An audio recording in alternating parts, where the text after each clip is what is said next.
Halo adik-adik semua, selamat datang di Sarang Baca Buku.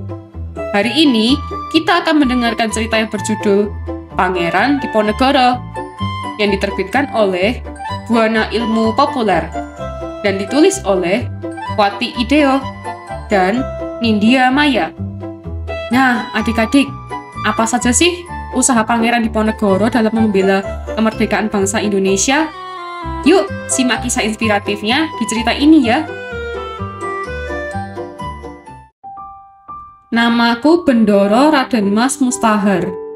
Aku lahir saat menjelang fajar pada 11 November 1785 di Keraton Yogyakarta. Ayahku bernama Raden Mas Surojo atau Sri Sultan Hamengkubuwono III. Beliau adalah raja ketiga Kesultanan Yogyakarta. Ibuku bernama Raden Ajeng Mangkarawati.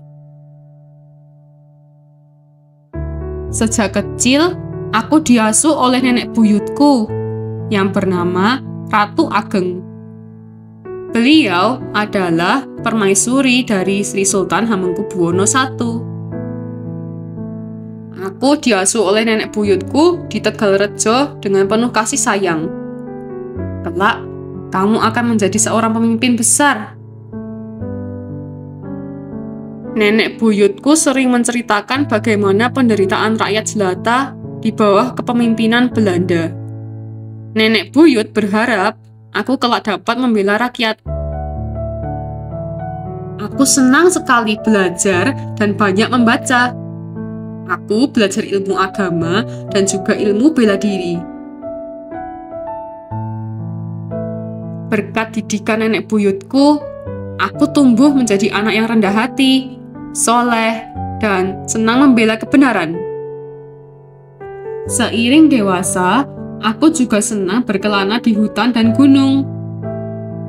Pada 1805, kakekku mengubah namaku menjadi Raden Mas Ontowiryo. Pada 1812, ayahku naik tahta. Dia menjadi Sultan Yogyakarta dengan gelar Sultan Hamengkubuwono III. Saat itulah aku dinobatkan menjadi pangeran dengan nama Pangeran Harya Dipanegara. Kemudian banyak orang memanggilku Pangeran Diponegoro. Sejak muda, aku senang bertapa dan semedi di perbukitan di wilayah Yogyakarta. Saat bersemedi, aku mendapat banyak ilham. Itulah yang membuatku semakin bertekad untuk mengusir penjajah Belanda. Aku akan melawan penjajah Belanda. Aku pun segera kembali ke Tegalrejo dari pengembaraan. Di sana, aku melihat banyak ketidakadilan. Belanda terlalu mencampuri kehidupan di Keraton Yogyakarta dan memaksakan budaya Barat. Selain itu, rakyat semakin sengsara. Banyak petani lokal yang semakin miskin dan menderita. Mereka harus menyewakan tanah kepada penjajah dengan keharusan kerja paksa. Aku ingin membela para petani agar mereka mendapat keadilan dan lebih sejahtera. Pada 1825,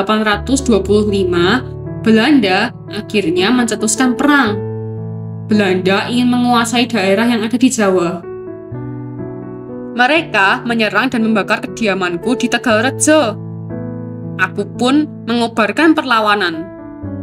Perang ini dikenal dengan Perang Jawa atau Perang Diponegoro. Kita tidak bisa tinggal diam.